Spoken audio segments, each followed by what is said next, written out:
नमस्कार प्रिय विद्यार्थियों, आज मैं वर्ड विचार पार्ट 4 लेकर फिर आपके सामने उपस्थित हूँ। आज हम वर्ड विचार पार्ट 4 में स्वर तंत्रियों के झंकृत होने के आधार पर व्यंजनों के भेद को सीखेंगे। स्वर तंत्रियों के झंकृत होने के आधार पर व्यंजनों के दो भेद होते हैं, अघोष और सघोष। आज हम सीखेंगे कि किस तरह से हम अघोष और सघोष व्यंजनों को जान पाएंगे। इन अघोष और जैसे कि पहले आप लोगों ने सीखा था महाप्राण और अल्पप्राण, महाप्राण और अल्पप्राण को सीखने के लिए मैंने बहुत अच्छी ट्रिक आप लोगों को बताई थी। उसी तरह से अघोष और सघोष को भी जानने की बहुत अच्छी ट्रिक लेकर के आई हूँ। जैसे अघोष की ट्रिक है 12, अघोष 12 और सघोष 345। अघोष 12 और सघोष 345, ये ट्रिक आप लोगों ने देखी। लेकिन इस ट्रिक को सीखने से पहले आपको स्पर्श व्यंजनों को याद करना बहुत आवश्यक है। आइए सबसे पहले हम स्पर्श व्यंजनों को देखते हैं। स्पर्श व्यंजनों को भी याद करने की मैंने ट्रिक आपको पिछले वीडियो में बताई थी। वो ट्रिक क्या थी? कचट तप। मतलब हम इस लाइन को इस तरह से पढ़ेंगे, कचट तप। इस तरह से आपको ये लंबे समय तक याद रहेगी।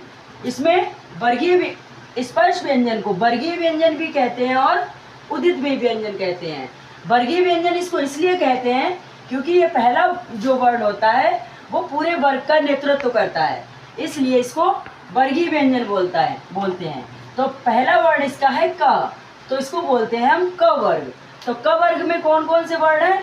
क, ख, ग, घ, अंगा। तीसरा है च, इसे च वर्ग बोलते हैं। इसमें 5 वर्ण है, च, छ, ज, झ, इया। फिर है ट वर्ग, ट, ठ, ड, ढ, अण। फिर है त वर्ग, त, थ, द, ध, न। फिर है प वर्ग, प, फ, ब, भ, म। इस तरह से आप लोगों ने देखा स्पर्श व्यंजन में 25 वर्ण है। टोटल हमारे 25 वर्ण है। हर एक वर्ग में 5 वर्ण है और इसके 5 वर्ग हैं, तो ये टोटल 25 वर्ण हो गए। अब देखो इनमें से हमें कैसे पता चलेगा कि कौन से अघोष हैं और कौन से सघोष हैं। जैसा कि यहाँ आपने लिखा हुआ देखा है 12 अघोष, यानी कि वर्गीय व्यंजन का पहला और दूसरा वर्ण जो है वो हमारा अघोष होगा। आइए देखते हैं। जैसे हमारा क है, क पहला वर्ण है, ख दूसरा वर्ण है, तो हमारा अघोष क्या है? क और ख। फिर सघोष है 345, यानी कि वर्गीय व्यंजन का तीसरा, चौथा और 5वां वर्ण। तो तीसरा, चौथा, 5वां वर्ण क्या है इसका? ग, घ और अंगा। ठीक है। उसी प्रकार से च वर्ग का पहला, दूसरा, च और छ, ये हमारा अघोष हो गया। फिर तीसरा, चौथा और 5वां ज, झ और इया, ये हमारा क्या हो गया? सघोष हो गया। फिर हमारा ट वर्ग आता है, ट वर्ग का पहला, दूसरा, ट और ठ। फिर तीसरा, चौथा, 5वां ड, ध और अण, ये हमारे हो गए सघोष। फिर है त वर्ग का ता और थ। फिर द, तीसरा, ध चौथा और न 5वां, तीसरा, चौथा, 5वां। फिर हो गया हमारा प वर्ग में प, फ। ठीक है। फिर ब, भ, म, तीसरा, चौथा, 5वां। आप लोगों ने समझ में आ रहा है? देखो अघोष 12, यानी कि पहला और दूसरा आपका क्या हो गया? अघोष हो गया। वर्गीय व्यंजन का पहला, दूसरा वर्ण हमारा अघोष हो गया। सघोष 345, यानी कि वर्गीय व्यंजन का तीसरा, चौथा, 5वां, ये हमारे क्या हो गए? सघोष। इनके अलावा अघोष में हमारे जो ऊष्म व्यंजन होते हैं, वो हमारे अघोष में आते हैं, लेकिन इसमें ह जो है वो सघोष में अघोष में नहीं आता। इसमें तीनों स आते हैं, स और स, ये तीनों स अघोष में आते हैं। ध्यान देने वाली बात ये है कि जितने भी ऊष्म व्यंजन हैं उनमें से केवल 3 इसमें आते हैं। हा जो है वो अघोष में नहीं आता, और बच्चे ज़्यादातर यहीं पर कंफ्यूज हो जाते हैं। क्यों? क्योंकि ऊष्म व्यंजन जहाँ आ जाता है तो वहाँ वो ये सोचते हैं कि सारे ऊष्म व्यंजन अघोष में हैं, लेकिन ऐसा नहीं है। अघोष में केवल तीनों सा है। हा हमेशा सघोष में आता है, अंतस्थ व्यंजन और हा सघोष में आता है। अंतस्थ व्यंजन आप लोगों को पता ही है, पिछले वीडियो में मैंने बताया था। कौन कौन से आपके अंतस्थ व्यंजन? य, र, ल, व, साथ में हा। हा जो है वो भी आपका किस में आएगा?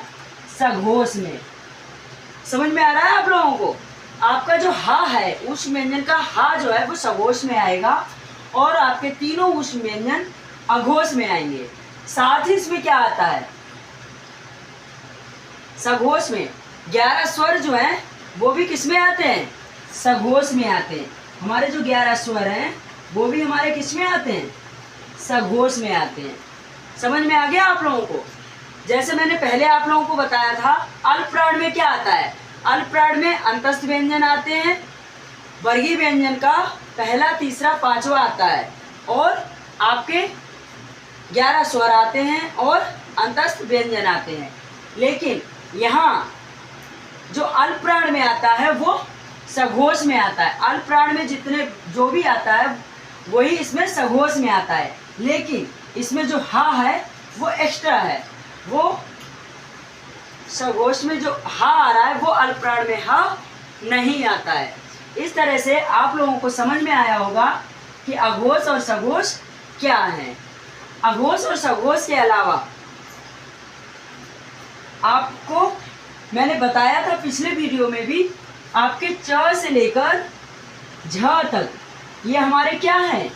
स्पर्श संघर्षी व्यंजन है। क्या है ये? स्पर्श संघर्षी व्यंजन। ये आपके स्पर्श संघर्षी व्यंजन है।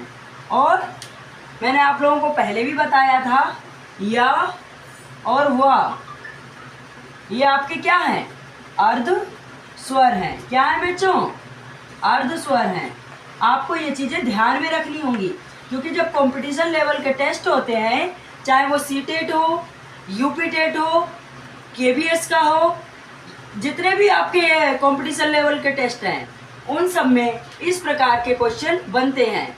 जैसे वो पूछ लेंगे यह और वह क्या है, तो आप लोगों को बता देना है कि ये अर्ध स्वर है। या फिर वो क्वेश्चन ऐसे पुटअप कर देंगे कि अर्ध स्वर हैं, और वो ऑप्शन में आपको 4 दे देंगे। तो आपको ध्यान रखना होगा यह और वह हमारे क्या हैं? अर्ध स्वर हैं। ठीक है बच्चों, आशा करती हूँ आप लोगों को ये वाला टॉपिक समझ में आया होगा। अब आप लोगों को अगर ये वीडियो अच्छा लगा हो तो इसे लाइक करो, सब्सक्राइब करो और हमें मोटिवेट करो, ताकि हम आगे चल के और भी वीडियो ऐसे ही आपके लिए लाएं।